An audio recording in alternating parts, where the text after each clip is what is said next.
Hello, my name is Aditya and I love to play Minecraft. This is the fourth video in my Minecraft tutorial series.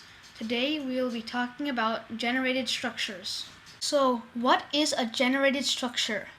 A generated structure is anything generated by the world and by the game itself. I already have a world with some of them in there, so let me show you that. Here I'm at an overview of a village, which is the first thing we're going to talk about. Now, a village is basically a bunch of houses connected by gravel roads and some farms. And there's also villagers living all around. So, this first place we're going to talk about, this here is the Blacksmith shop, which always looks exactly like this. It has some lava, furnaces, and this top is playing with stone slabs. So we're going to walk inside, and it always has this chest here, which you can open, and it has some cool stuff in it. They can have like diamonds, obsidian, and iron, and things like that. The next one we're going to talk about is a library, which is distinguishable by the crafting table and all the bookshelves. Those are two kinds of houses you can find in villages, but there are many more types.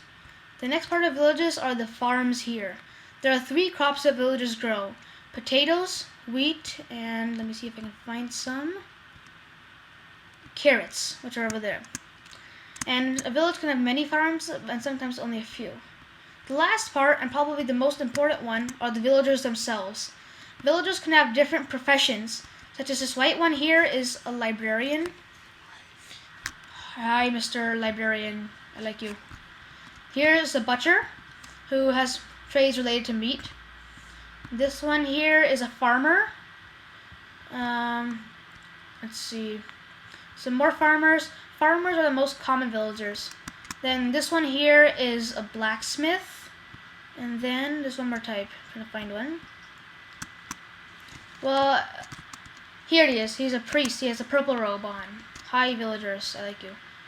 You can also trade with them, such as this one would like 19 wheat for an emerald. So let's say I took out 19 wheat, or just 64 wheat really. Then I traded with him, and I got emeralds. That's one important part of villagers. So that's all about villages. Next, we're going to talk about springs. There's one spring over here.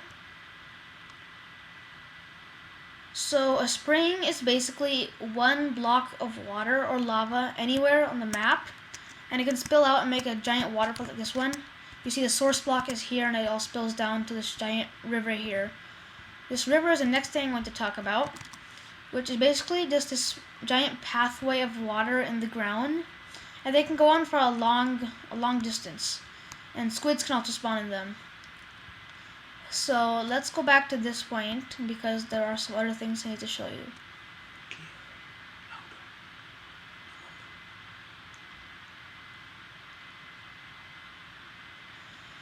The next thing here is a lake.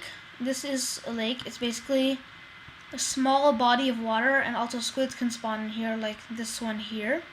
And they're usually about 2 to 4 blocks deep. So this here's a lake. And they sometimes can have these little land bridges over them. You see this dirt bridge here. And then we're almost at the end. This is a cave. You can go, the caves usually go pretty deep, but sometimes they don't. And it's really easy to find ores here because they're all exposed. And mobs can also spawn in there, which makes it kind of dangerous to go in there. Lastly, we're going to talk about biomes. If you're on a Mac, you can press function F3, but if you're on Windows, just press F3, and you get the debug screen, which shows a bunch of different stuff. So let me pause the game so I can move the mouse around. First, it shows you your version, frames per second, and memory used. Then it has your X, Y, and Z position in the game. And here's feet position for Y, eyes position for Y. Then the direction you're facing, and the degrees.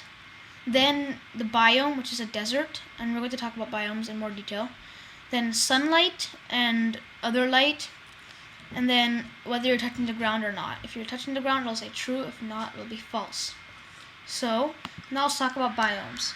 Here I'm in a desert biome, which is characterized by lots of sand, some dead bushes like these, and lots of cacti too. Then over here is a plains biome, which is usually almost totally flat, but not totally. And it's characterized by grass blocks and these little tall grass things here. Then over there where we saw the spring is an extreme hills biome, which is basically a bunch of giant hills that can sometimes reach up to cloud level. So you can see the biome is changing, and right now we're on the edge of the extreme hills, and now we're actually in the biome. So here is extreme hills. And then there's a few more I'm going to show you. This one here is a forest, which has oak trees and birch trees, this is an oak tree, and that's a birch tree. And then there's one more right here. This is a jungle biome, which are usually very big, and they have giant jungle trees, small jungle trees, lots of lakes, and sometimes these oasis-like places, which are lakes surrounded by slowly downward going land. So now let's talk about what biomes can be used for. Let's say I wanted some cocoa beans in survival. The only place I could find that is a jungle biome, because they can grow on these jungle trees only. Like those ones, like these ones I'm pointing at right now. If I wanted to find a birch tree, I'd have to go to a forest biome, because that's the only place you can get those. And if I wanted a good flat place to build without using super flat, a plains biome or desert biome would be a good place to go. Also, another thing that is very important, that has a very good connection to biomes, are snow golems, which are a type of mob that we'll be talking about in the next video. So if I make a snow golem here, a jungle biome is very humid, so the snow golem would die almost immediately. And snow golems leave a trail of snow wherever they go in most biomes, but in this plains biome, for example, it doesn't leave any snow. And in some biomes, like I think a forest, it might leave some snow. Yeah, see, it leaves snow in the forest, but not in a plains biome. So if you want a snow farm, you'd have to build it in somewhere it's not a plains biome, or anywhere else that doesn't create snow in. And that's pretty much it for biomes. So let's summarize what we learned today. We learned about generated structures such as villages, springs, lakes, rivers, and caves. And then we learned about biomes and the relevance of them to the game. Thanks for listening, and happy Minecrafting.